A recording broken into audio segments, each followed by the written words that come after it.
Hello दोस्तों। Triple C या O level का जो फर्स्ट पेपर है उसका सिलेबस दोनों का सेम होता है। चैप्टर 9 और 10 जो ट्रिपल सी या ओ लेवल के फर्स्ट पेपर के चैप्टर 9 और 10 है, उन दोनों चैप्टर्स के जितनी भी थ्योरी है वो सारी हम लोग इस वीडियो में आज हम लोग समझेंगे।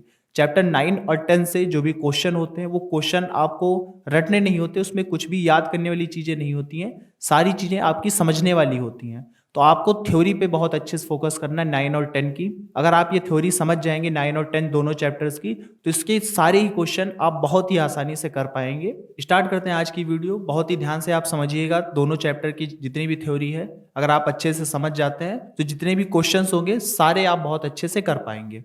बिना किसी देरी के स्टार्ट करते हैं। सबसे पहला हमारे पास टॉपिक है आर्टिफिशियल इंटेलिजेंस क्या होता है, what is AI. AI artificial intelligence इसका फुल फॉर्म होता है, एक तरह की टेक्नोलॉजी होती है जो क्या करती है, मशीन्स जो भी होती हैं और जो कंप्यूटर्स होते हैं वो सोच पाएं, सीख पाएं चीज़ों को और अपनी तरफ से डिसीजन ले पाएं, जैसे कि ह्यूमन लेता है उस तरीके से निर्णय ले पाएं विचार करते हुए। इसी को हम लोग आर्टिफिशियल इंटेलिजेंस बोलते हैं। जैसे हमें कोई काम करना होता है तो हम पहले सोचते हैं और फिर एक डिसीजन लेते हैं कि हमें ये काम करना चाहिए, ये काम नहीं करना चाहिए। ऐसे ही मशीन और कंप्यूटर भी अपनी तरफ से चीज़ें सोच पाए और कुछ भी सीख पाए, चीज़ों को डिसीजन ले पाए कि हमें क्या करना है क्या नहीं करना है किसी भी सिचुएशन में।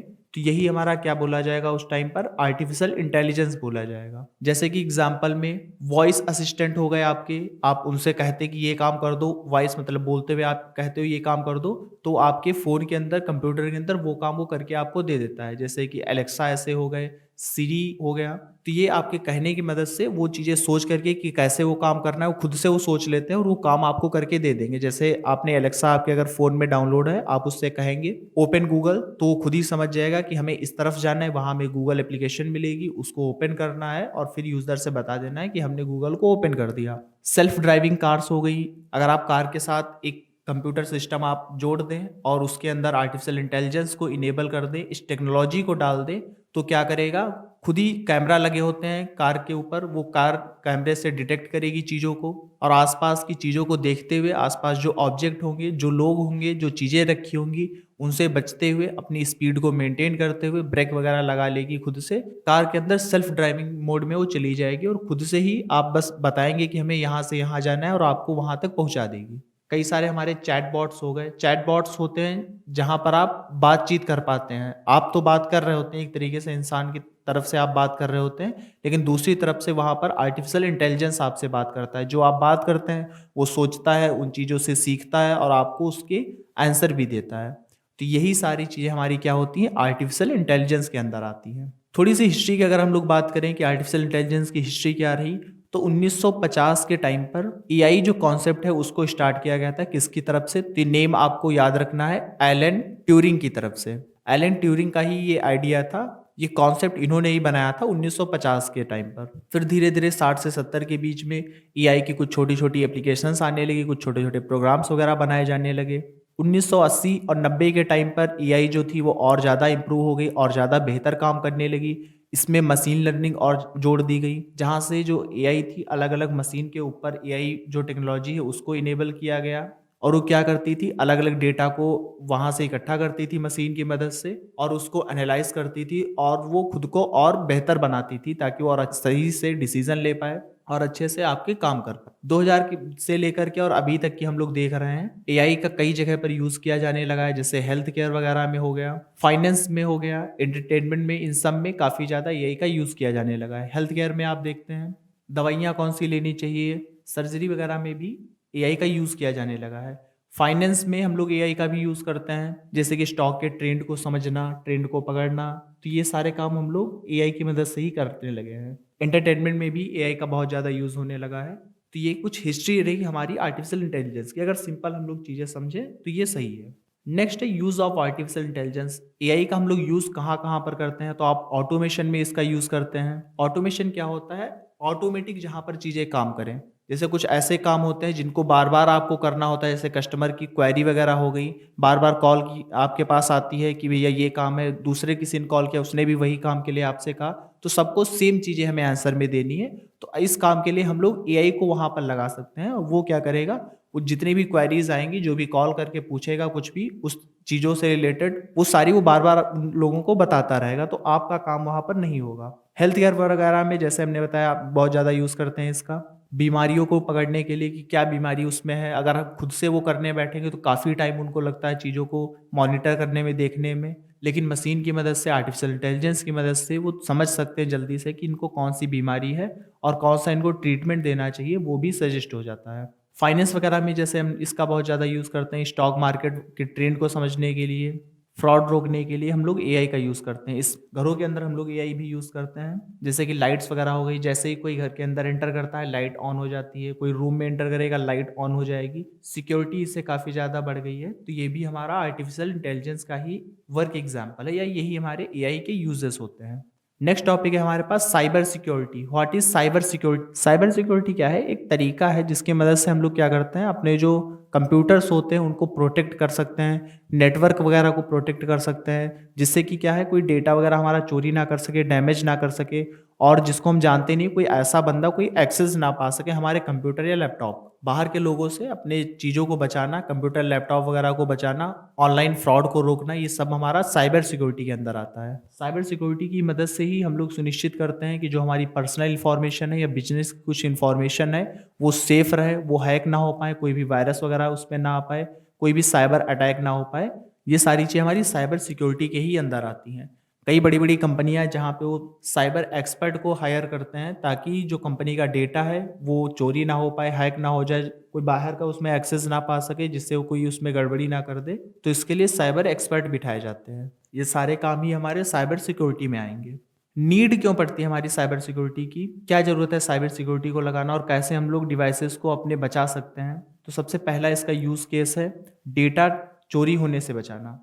अपनी इन्फॉर्मेशन वगैरह को हम लोग चोरी होने से बचाते हैं कैसे? पासवर्ड वगैरह लगा करके, बैंक डिटेल्स वगैरह हो गई, हम लोग अच्छे से मैनेज करके रखते हैं, और जो पर्सनल डेटा होता है उसको भी रखने के लिए, अच्छे से रखने के लिए, कोई चोरी ना कर पाए, अटैक ना हो, उसके लिए हम लोग साइबर एक्सपर्ट वगैरह हायर करेंगे। तो ये साइबर सिक्योरिटी का ही एक यूज़ केस है। सेकंड है हैकिंग वगैरह से बचना। अपने कंप्यूटर को, जिसको आप जानते नहीं है, अनऑथराइज़ कोई है तो उसके एक्सेस को रोकना, मोबाइल डिवाइसेज़ को बचाना, ये भी हमारा साइबर सिक्योरिटी में ही आएगा। किस तरीके से हम लोग अपनी डिवाइसेज़ को बचा सकते हैं साइबर हमले से? साइबर सिक्योरिटी में मतलब बेसिकली काम क्या होता है, तो स्ट्रॉन्ग पासवर्ड आप अपने डिवाइसेज़ का रखिए, जो कंप्यूटर या लैपटॉप है उसमें स्ट्रॉन्ग पासवर्ड रखिए। एंटीवायरस जो सॉफ्टवेयर्स होते हैं उनको हमेशा इंस्टॉल करके आप अपने पास रखिए।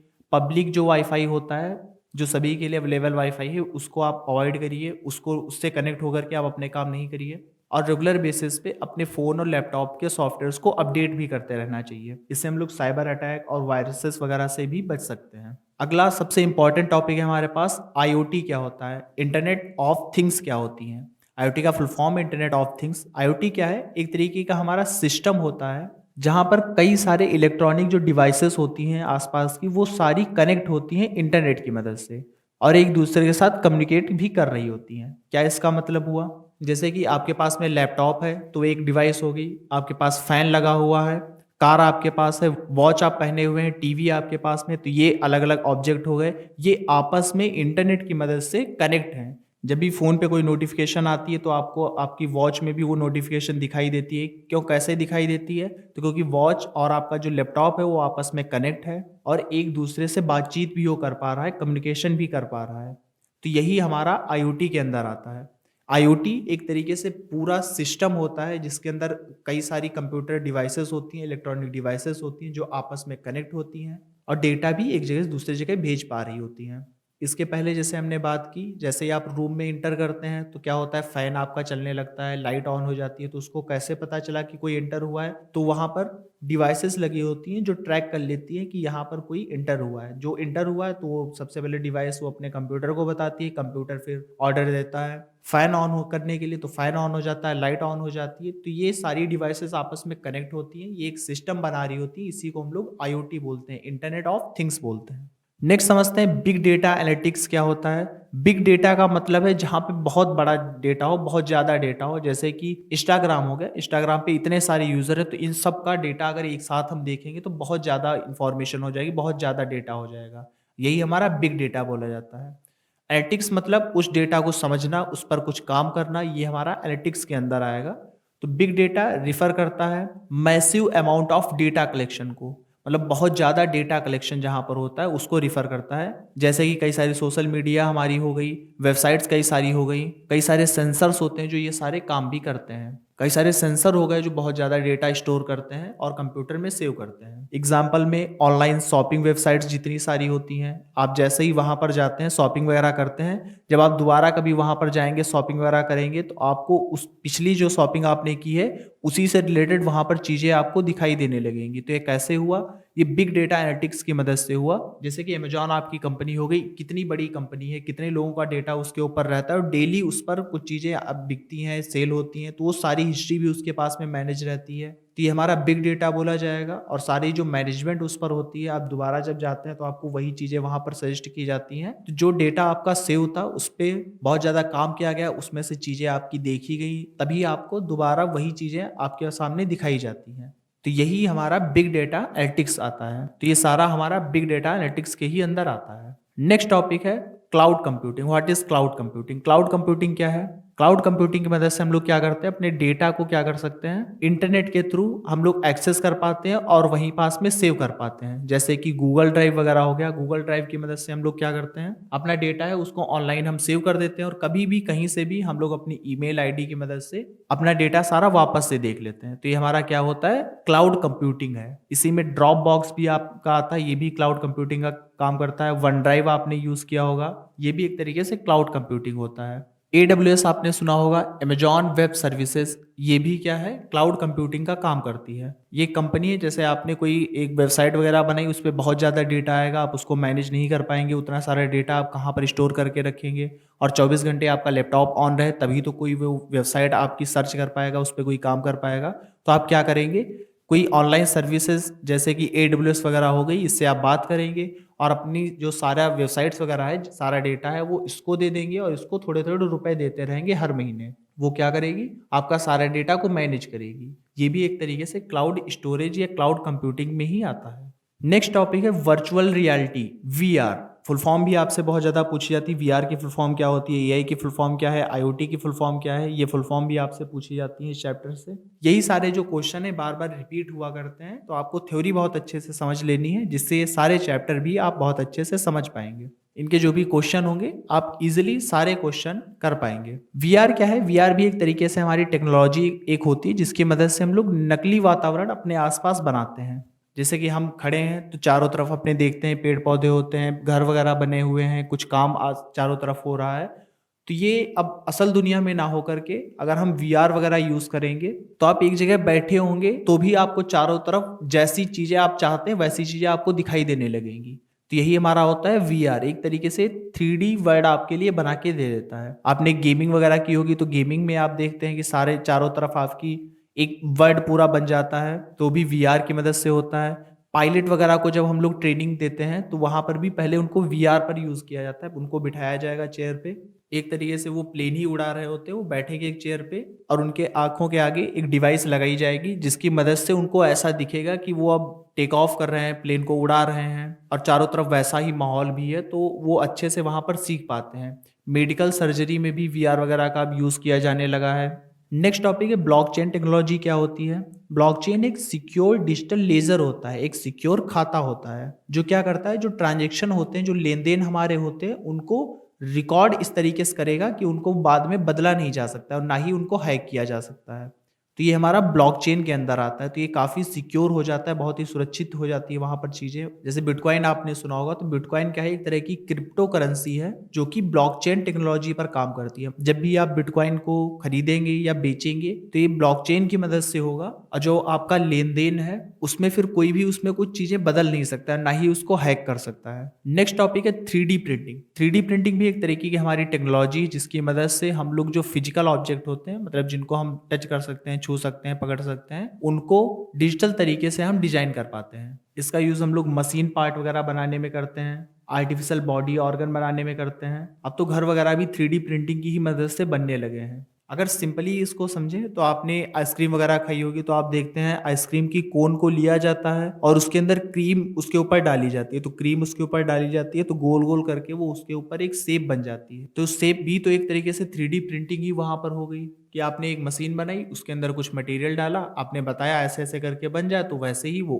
कोन के ऊपर आपकी आइसक्रीम बन गई। इसी को थोड़ा सा और सिस्टमेटिक तरीके से किया जाए, थोड़ी सी और उसके अंदर टेक्नोलॉजी लगाई जाए, तो उसकी मदद से हम फिर कुछ भी बना पाएंगे। बस हमारे पास मटेरियल हो और हम मशीन को बताएं कि ऐसे ऐसे चीज़ें करनी है, तो वो चीज़ें वैसे वैसे डालते हुए वो आपको बना करके दिखा देगा। लास्ट टॉपिक है हमारा इस वीडियो का आरपीए, रोबोट प्रोसेस ऑटोमेशन क्या होता है। आरपीए क्या है? जो कंप्यूटर बार बार काम करता है, ऐसे कामों को करने के लिए हम लोग क्या करते हैं, सॉफ्टवेयर रोबोट का वहां पर यूज करते हैं। तो यही हमारा क्या होता है, आरपीए, रोबोटिक प्रोसेस ऑटोमेशन। जैसे बैंक वगैरह में लोन एप्लीकेशन जो होती है उनको पहले प्रोसेस किया जाता है कि किनको लोन हमें देना है, किनको लोन नहीं देना है। तो किसी इंसान को वहाँ पर बिठाया जाएगा, वो सारी फाइल वगैरह चेक करेगा, फिर बताएगा किसको लोन देना चाहिए, किसको नहीं देना चाहिए। जबकि उसमें चीज़ें फिक्स है कि अगर ऐसा ऐसा होगा तो इनको लोन मिल जाएगा। तो ये काम कोई इंसान क्यों ही करे, तो उसके लिए क्या किया जाएगा, रोबोट वहां पर लगा दिया जाएगा, रोबोटिक सॉफ्टवेयर लगा दिया जाएगा और वो सारी फाइलें चेक करेगा, उसमें से बता देगा इनको लोन मिलना चाहिए, इनको लोन नहीं मिलना चाहिए। यही हमारा क्या होगा, आरपीए, रोबोटिक प्रोसेस ऑटोमेशन। ये थे कंप्लीट टॉपिक्स आपके चैप्टर 9 और 10 के।